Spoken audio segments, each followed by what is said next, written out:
আলহামদুলিল্লাহ, আমাদের বাংলাদেশের রত্ন, বাংলাদেশের গর্ব প্রবাসী ভাই দেশে ফিরেছেন, যাদের অর্থে কিন্তু আমাদের দেশ চলছে। একটু জানার চেষ্টা করবো কোন দেশ থেকে আসছেন। ভাই আসসালামু আলাইকুম। ওয়ালাইকুম সালাম। ভাই কোন দেশ থেকে আসলেন? সৌদি আরব। মাশাআল্লাহ, রিয়াদ থেকে। বর্তমানে বাংলাদেশি প্রবাসী যারা আছেন সৌদি আরবে, তাদের কি অবস্থা? এখন অবস্থা এমন সুবিধা না, কিছু কিছু ভালো আবার কিছু কিছু খারাপ। আপনি কত বছর ধরে আছেন সৌদি আরবে? আমি 3.5 বছর। 3.5 বছর পর ছুটিতে আসলেন? হ্যাঁ। মাশাআল্লাহ, আপনার দেশের মাটিতে অনেক অনেক স্বাগতম। আসলে কি সমস্যা, আসলে কাজের খুবই সংকট নাকি?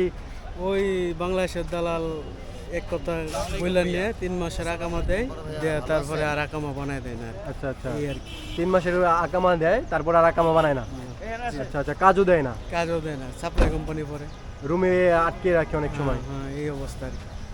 বর্তমান সময়ে যারা সৌদি যেতে চাচ্ছেন, তাদের কি যাওয়া ভালো হবে নাকি ভালো হবে না? আমি আশা করি আমার যে টাকাতে বিদেশ যাইবো, এই টাকাতে দেশে একটা কিছু করে দেশে দেশে কিছু করতে পারলে অনেক ভালো। অনেক ভালো। বিদেশে চাইতে দেখা গেছে 5 লাখ টাকা দিয়ে যাওয়ার পরে 20,000 টাকা ইনকাম থাকে না এখন। হ্যাঁ, এখন এই অবস্থা আছে, যারা আগে গেছে এরা বর্তমানে আচ্ছা আছে। আচ্ছা, এখনের অবস্থা, এখনের যে কালচার, যে যাইতেছে এর অবস্থা ভালো না। তো আপনার কথা একটাই, যদি দেশে কিছু করা যায় তাহলে দেশে করা হ্যাঁ, ভালো, হ্যাঁ, বিদেশ না যাক। মানে 5 লাখ টাকা গিয়া তারপরে পস্তায়, হ্যাঁ। ঠিক আছে, এর আগে পস্তায় না। আচ্ছা আচ্ছা, তো আপনার জন্য অনেক অনেক শুভকামনা রইল ভাই। জেলা কোন জেলা? কিশোরগঞ্জ, পাকুন্দিয়া থানা। মাশাআল্লাহ, আলহামদুলিল্লাহ, অনেক অনেক স্বাগতম, দেশের মাটিতে আসলেন। ঠিক আছে ভাই, ধন্যবাদ।